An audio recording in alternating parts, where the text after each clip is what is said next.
Retour sur le plateau, cette fois-ci on va tourner une page, on va même feuilleter des livres, c'est dans Cosmo Rayonné.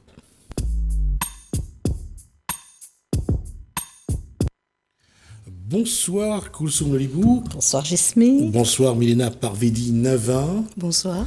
Alors, le livre que nous allons vous présenter, c'est Fate Shelter, donc la décision de l'avenir. On ne vous donnera pas les bons numéros du loto ce soir, mais on va parler quand même de ça. Alors, de quoi s'agit-il ?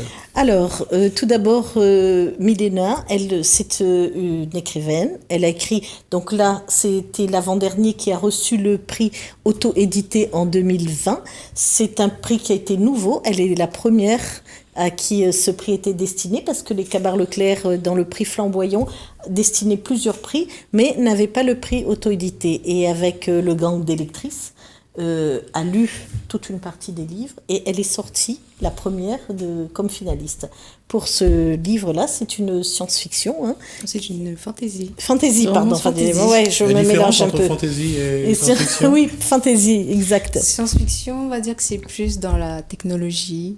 Vous savez, un peu comme Star Wars. Voilà. Et fantasy, c'est plus genre les fées, les loups, les créatures mythiques. J'allais dire Harry Potter. Bah, c'est pareil. Voilà, c'est ça. Harry Potter, c'est un peu la frontière entre fantastique et fantasy, parce qu'il y a des sorciers, mais il y a aussi des créatures magiques. La frontière entre fantastique et fantasy est très mince, donc c'est assez difficile à différencier, mais c'est à peu près pareil. Un peu. D'accord. Et alors, donc, je vais juste prendre la main. Ça fait combien de temps que vous écrivez ? Mon Dieu. Alors, tout seul, pas avec mon Dieu, tout seul. Bah, auto-édité, ça va faire bientôt 6 ans, mais j'écris depuis que j'ai 8 ans.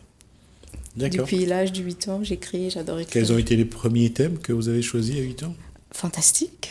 D'accord. Ça a toujours été mon thème de prédilection. J'ai toujours adoré le fantastique, vivre dans un autre univers, avoir mon petit monde à moi. Du coup, bon, après, je faisais pas des gros bouquins comme celui-là. Je faisais des petites pages de 10 pages. Et au fur et à mesure, j'ai commencé à écrire dans des grands cahiers de 192 pages, 200 pages. Je faisais des sagas, des tomes. J'ai écrit sur ordi. Et puis un jour, je me suis dit, bon, je vais devenir écrivain, il est temps.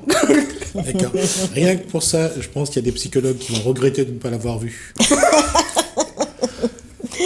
La question, c'est pourquoi c'est vraiment quelque chose de magique de se retrouver dans ces univers que vous créez. Bah, quand j'étais petite, en fait, comme tous les enfants, on a eu des problèmes. Enfin, j'avais des problèmes. J'avais des petits problèmes et tout. Et ma mère, elle adorait lire, mais elle lisait beaucoup de polars. Elle avait un seul livre fantastique dans sa bibliothèque. Et je me souviens que quand je l'ai lu, je me suis dit, waouh, je vais faire la même chose. Je suis ressortie comme si j'étais nouvelle. Et je me suis dit, je vais faire vibrer les gens exactement pareil. Et dans l'imaginaire. Exactement. Ça t'amenait dans un autre monde. Je veux les faire évader, je veux qu'ils vivent autre chose, qu'ils ouvrent le monde, la porte de Narnia et qu'ils se disent, ouais, c'est chez moi. C'est plus un voyage ou c'est plus une évasion ? C'est un peu les deux. D'accord. Ça dépend en fait de votre votre émotion à ce moment-là. Si vous avez besoin de voyager parce que vous vous sentez bien mais vous voulez voyager, lisez un bon livre. Si vous vous sentez mal, un livre est toujours la solution. D'accord. Votre premier livre, c'était lequel ? En édité ou... Non, le premier livre que vous avez été édité pour vous. Par vous, ou je sais pas. Projet X. C'était le tout premier que j'ai édité dans une maison d'édition d'ailleurs. Après, je suis partie, j'ai relancé en auto-édité à ma manière à moi, à ma sauce à moi, avec vraiment ma correction, ma présentation, ma couverture. Même si ça a pris beaucoup d'années, enfin beaucoup de mois même de travail. Mais je voulais que ça me ressemble, moi, et pas comme tous les autres auteurs qu'on voyait dans la maison d'édition, en fait. D'accord. Ouais, c'est toujours le problème avec les maisons d'édition. Donc, on va revenir sur la décision de l'avenir. Là, on a énormément de personnages, des personnages surnaturels. On a des fées, des lutins, des loups-garous. Alors, juste préciser, c'est lequel livre on présente là ? C'est celui-là. D'accord, ok. Le premier. Alors c'est de ce livre-là qu'on parle. Exactement. Et dans ce livre-là, il y a une multitude, il y a des sorciers, et puis on a une intrigue de mariage. Exactement. Alors, le choix. Pourquoi ce choix de cette intrigue ? Le mariage forcé, on va dire, dans les romans, je trouve que des fois, c'est un peu trop stéréotypé. C'est toujours à peu près la même histoire. Les deux personnages sont forcés à se marier Et puis, bam, histoire d'amour fatidique, génial et tout. Et je voulais un peu survoler ça et parler vraiment de l'indécision chez la femme, puisque là, on parle depuis Mail. Je voulais vraiment voir son indécision, mais sans rester pour autant très stricte et très sévère, puisque l'histoire, c'est du fantastique. Je voulais vraiment montrer que les femmes ont le choix. Donc, Vous avez parlé d'indécision de la femme. C'est... Dans ce que vous venez de dire, moi, qui me touche le plus, c'est est-ce qu'elle veut vraiment se marier, en fait? Ah, il faut le lire. Non, dans l'indécision, est-ce que ça englobe aussi le fait peut-être qu'elle ne veut pas se marier? Ben, c'est justement ça le sujet, en fait. C'est que elle ne veut pas se marier, mais elle pourrait, enfin, en se mariant, elle pourrait faire ou aider. Et je vous laisse découvrir la suite. D'accord. Et ce mariage est vraiment la clé, en fait. D'accord, voilà. C'est pour ça que je vous ai dit, c'est survolé, c'est vraiment dans le fantastique, parce que je peux pas parler vraiment de ce sujet, parce que c'est un sujet vraiment sensible, on va dire. Je peux pas parler de ça dans un roman fantastique. Parce que si je fais allusion, par exemple, au mariage de la fille qui est dans le livre Une vie de Maupassant, elle sort du couvent, elle se marie. Oui. D'accord? Elle n'a pas le choix, quelque part. Elle a été éduquée pour se marier à 18 ans, pour se marier quand elle sort du couvent. C'est pour ça que je vous ai posé cette question sur l'indécision. Elle ne se pose pas la question, elle se marie parce qu'elle a été préparée. C'est parce que, en fait, dans mon roman, Mail, elle a le choix, en fait. Enfin, on lui fait croire qu'elle a le choix, le choix de se marier ou de ne pas se marier. Sauf qu'il y aura des conséquences autant que si elle se marie que si elle ne se marie pas. Et c'est pour ça que le titre, c'est la décision de l'avenir, parce qu'elle doit décider si elle se marie, est-ce qu'elle sera prête à accepter et à se battre pour ces conséquences-là? Et si elle ne se marie pas, est-ce qu'elle sera prête dans tous les cas?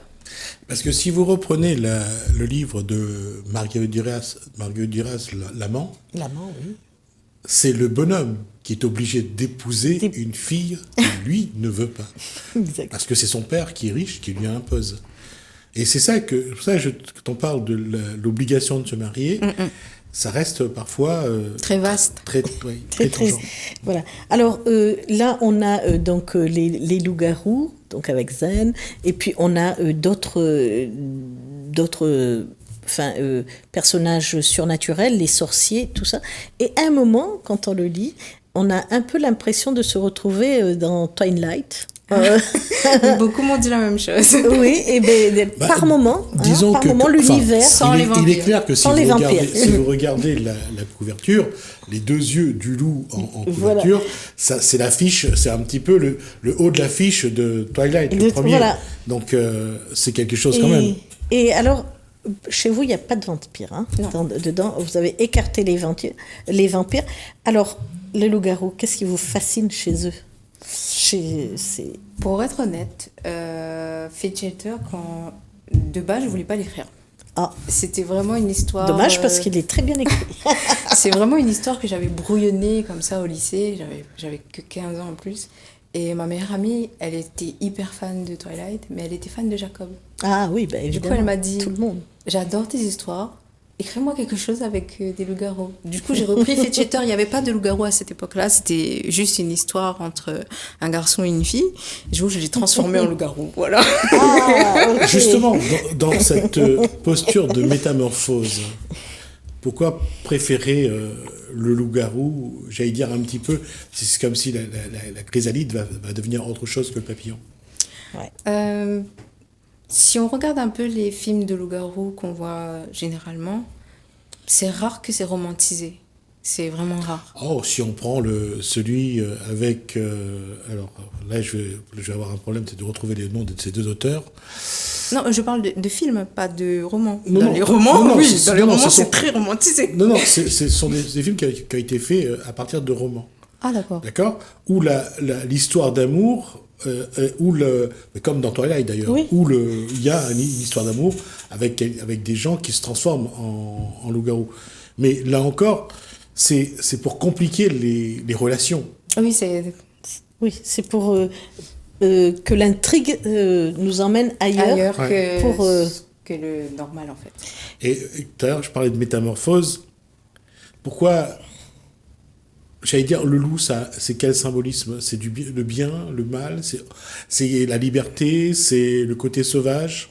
Dans Vegetator, j'ai décidé de le mettre dans la liberté. D'accord.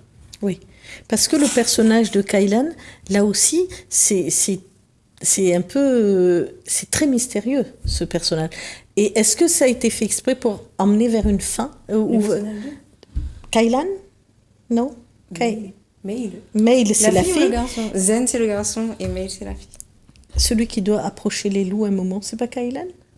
Ah ben bon. Voilà, je sais pas pourquoi ça arrive. j'ai marqué. Parce qu'il y a un autre... faut juste partir dans ton inconscient raisonnement, mais pour j'enlève. comprendre Oui, pourquoi parce que- tu as voulu changer qu'il y a- l'histoire. Non, parce que arrive un moment un personnage, on va pas tout dévoiler, mais arrive un moment un personnage et qui va en fait bouleverser aussi l'ordre des choses. Et ce personnage qui rentre, d'ailleurs que j'ai oublié le nom, celui-là, est-ce que c'est pour amener à une fin? Est-ce que vous projetez d'écrire autre chose après? Varen. Varenne, mais voilà. Ah, excuse-moi. J'ai compris tout de suite ce que tu vois. À chaque fois qu'on Évidemment. ajoute une inconnue dans une équation, c'est pour compliquer. Oui, c'est pour compliquer. Et donc C'est pour voir si l'auteur suit. si l'auteur Aussi, oui, c'est une bonne question. effectivement. Mais oui, Varenne. Et donc lui, il arrive comme ça et il est très mystérieux jusqu'à la fin. Vous gardez ce mystère autour de lui. Voilà, il est enrobé de mystère. Voilà. Et la question, c'était est-ce que c'est pour Pour pousser plus l'histoire. Oui, il y aura une histoire, forcément, la suite. Il sera là. Ah. Mais c'est surtout pour approfondir la mentalité de Mail. Ah oui. Et aussi pour... Son voir caractère, un peu- la mentalité que vous parlez, le caractère à Mail. Oui, pour la rendre... Puisque dans ce premier tome, elle est assez indécise, comme Oui, tu l'as vu. bien Elle sûr, est assez bien sûr. indécise. Et pour la suite, en fait, comme elle sera confrontée à ce personnage en face à face, et ce sera plus juste un prénom prononcé C'est par comme ça, un mystérieux, membre de que tout le monde se demande qui il c'est. sera présent, il sera là. Elle devra être ferme avec ses décisions, elle devra être plus forte et plus combative et moins indécise, moins dans oui je veux mais je veux pas. Du coup, c'est un peu un personnage qui va la rendre plus vulnérable sur un certain point, puisque c'est un personnage qu'elle redoute. Bien sûr. Mais en même temps, c'est un personnage qui va faire ressortir le meilleur d'elle-même, en fait. Ah bon. Là, quand on se met à écrire ce genre d'ouvrage, est-ce qu'il y a déjà dans sa tête, il y a déjà une idée déjà figée ou un objectif particulier? Pour Vegetator, honnêtement, j'avais plusieurs chemins. J'avais plein d'idées différentes. Mais pas parce que j'avais pas une fin spéciale dans ma tête, mais c'est parce que je voulais... Honnêtement, je pense que la plupart des auteurs sont d'accord avec moi. Quand on écrit une saga, on a un petit peu pas très envie de le finir, en fait. Oui. On veut rester très longtemps avec son personnage.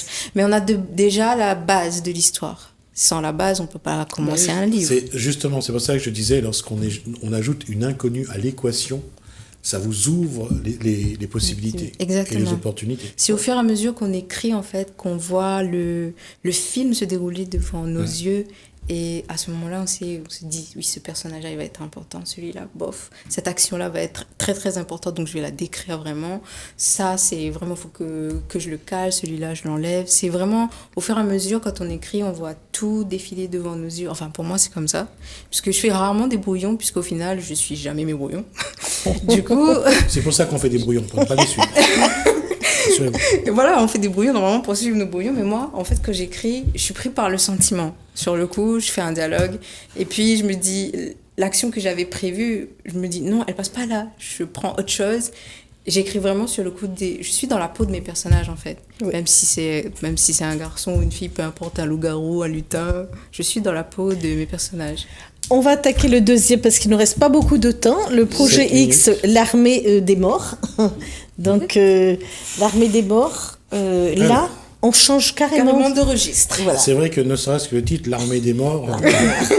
On change carrément de registre, et je voudrais dire qu'elle n'est pas que l'auteur de 2 livres. Hein. Oui. Donc on a vu qu'elle écrivait depuis l'âge de 8 ans, elle en a d'autres. L'armée des morts, donc là, oui, on a Helena Collins, c'est ça, oui.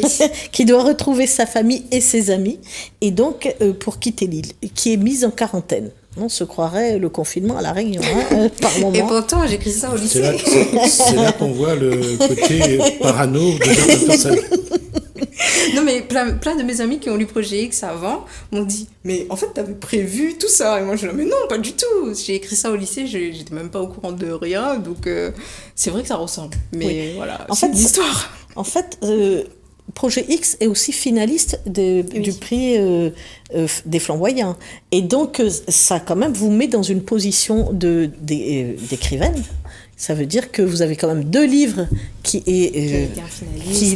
part en finale. Ce n'est pas rien. C'est vrai. Et ce prix Flamboyant qui vous fait sortir vos livres, qu'est-ce que ça vous a emmené, vous, concrètement? Parce que nous, on sait prix Flamboyant, mais on ne voit pas... Ça vous a fait une fleur. En résumé. En une phrase, non, c'est vraiment ça. C'est genre, j'ai beaucoup plus de lectrices et de lecteurs réunionnais déjà. J'en avais pas beaucoup avant. Peut-être parce qu'ils ne savaient pas que... Vous étiez sur le marché. Voilà. Oui. Ils ne savaient pas qu'on existait, on va dire. Et c'est vrai que les gens, pas seulement les Réunionnais, mais globalement sur la Terre, on est un peu fermé dans l'auto-édition. Les gens sont un peu fermés dessus, puisque pour eux, les auteurs auto-édités, forcément, ils ont été rejetés ou ce genre de choses. Donc, ils n'osent pas trop. Mais là, ayant été récompensés, ils se sont dit que j'ai quelque chose qui fait qu'on me lit. Du coup, le prix m'a amené beaucoup de lecteurs. De visibilité aussi. De visibilité. Et c'est gratifiant surtout puisque j'avais un peu l'impression d'écrire dans le noir, toute seule, comme si personne n'était là pour m'encourager. On s'est allumé la lumière de votre chambre. Non, j'ai allumé la bougie, par contre, c'est déjà mieux. Son donne fait noir. Oui, donc, alors là, les 2, rapidement, les autres titres et de quoi parlent les autres J'ai écrit aussi une duologie qui s'appelle Le Fil Rouge. C'est une romance jeunesse. Ça raconte l'histoire d'une jeune fille qui s'appelle Léna Philippe, c'est ça? Et Raphaël? Oui. D'accord. Et ça raconte un peu ses aléas, comment elle va passer ses aléas de vie de tous les jours, sa vie familiale, ses problèmes avec sa famille, comment elle découvre l'amour et comment elle va s'en sortir, parce que c'est la première fois qu'elle tombe amoureuse. Et au fur et à mesure, son évolution en tant qu'adulte, comment elle voit le monde, sa position sociale, etc. Là, c'est plus réaliste. Hein. On est plus dans le monde actuel avec toutes ces... Il n'y a pas de sorcier, il n'y a pas de loup, il n'y a personne. Il y a juste... Mais il y a quand même des problèmes fondamentaux que rencontre notre jeunesse et qui se voient à travers le fil rouge. Pourquoi d'ailleurs ce titre, Fil Rouge? C'est un peu une autobiographie déguisée. D'accord. J'ai repris un peu des événements qui me sont arrivés quand j'étais plus jeune. Et je voulais en fait montrer à d'autres élèves, enfin d'autres collégiens, d'autres lycéens, qu'ils ne sont pas seuls, que ça arrive à tout le monde d'avoir des problèmes familiaux et d'être perdu, d'être en cours de maths et d'éclater en sanglots parce qu'on ne comprend pas le prof et qu'on n'a pas dormi la veille parce qu'il y a une dispute, etc. etc. Et je me suis dit, bon, il faut que je me lance un peu. Enfin, je voulais écrire quelque chose qui soit vrai, mais qui montre un peu aux autres, vous pouvez vous en sortir. Elle s'en est sortie, Léna. Oui. Donc vous aussi, vous pouvez vous en sortir. C'est pas parce qu'aujourd'hui il pleut que demain il n'y aura pas le soleil. Oui, oui, c'est un livre plein d'espoir. Le fil rouge, c'est vraiment ça. Léna est porteuse d'espoir pour les plus jeunes. D'où le fait que le livre est pour les jeunes adolescents. D'accord. Alors, sur ce que vous écrivez, vous avez juste un thème comme ça, genre le fantastique, le côté magique, ou vous avez d'autres... Je suis assez éclectique. Je touche un peu à tout, mais c'est vrai que je préfère le fantastique. Projet X, c'est de l'horreur. Oui. Le fil rouge... L'armée des morts, oui. Le fil rouge, c'est de la romance. Karma, c'est de la science-fiction. J'ai écrit aussi... Vous avez dit Karma, c'est la science-fiction? Oui. Je ne l'ai pas amené aujourd'hui, mais non, je trouve que c'est un vrai paradoxe de votre part de dire Karma, c'est une... Pourquoi toujours essayer de regarder derrière? Disons que l'écriture, c'est pas... Il n'y a pas une seule règle, en fait. Quand on écrit, il y a plusieurs... Il n'y a même pas de règle, on va dire. C'est une sorte de liberté. Mais les frontières, comme je l'ai dit plus tôt, sont très minces entre chaque catégorie. Ah ouais. Et moi, en fait... Je voulais découvrir toutes les catégories. Je les ai lues, je les ai appréciées de beaucoup d'auteurs et je me suis dit, je peux essayer. Après, voilà, je me sens mieux dans le fantastique parce que j'en ai beaucoup plus lu, ça me fascine plus, on a tous un genre qu'on aime plus. Mais c'est vrai qu'il y a plusieurs catégories différentes, on les catégorise parce que voilà. Parce qu'il faut le mettre voilà, une il faut catégorie. mettre un nom dessus, il faut dire alors ça, on va le mettre dans quoi? On va pas mettre de la science-fiction dans de la romance, même s'il y a de la romance. À partir du moment où il y a un vaisseau spatial au-dessus de votre tête, c'est de la science-fiction, c'est fini, même si l'histoire tourne autour d'un couple. Mais ceci étant, on pourrait mettre de la romance dans la science-fiction. Exactement. Le mélange des genres. Voilà, c'est un gros mélange. Et moi, j'aime vraiment toucher à tout. Mais c'est vrai que je suis plus fantastique, fantasy, puisque, comme je vous l'ai dit, les deux sont pas très éloignés, en fait. Et moi, j'aurais plus... La première fois que j'ai écrit Fate Shelter, d'ailleurs, je l'ai mis dans fantastique. Mais tout le monde m'a dit, mais non, c'est de la fantasy, Milena. Tu te trompes. Du coup, je l'ai catégorisé fantasy. Mais de base, pour moi, c'était du fantastique. D'accord. On arrive à la fin de cet échange. J'espère que j'aurai le plaisir de voir vos autres bouquins sur ce plateau. En tout cas, on vous accueillera avec plaisir. Merci. Milena Parvedi Navin pour cet échange, en tout cas de voir ce que vous avez produit. Merci à Cosmo Libou de nous avoir permis de vivre ce moment-là. Merci à vous de nous avoir suivis. Merci Hélène, merci François. Je vous dis à bientôt.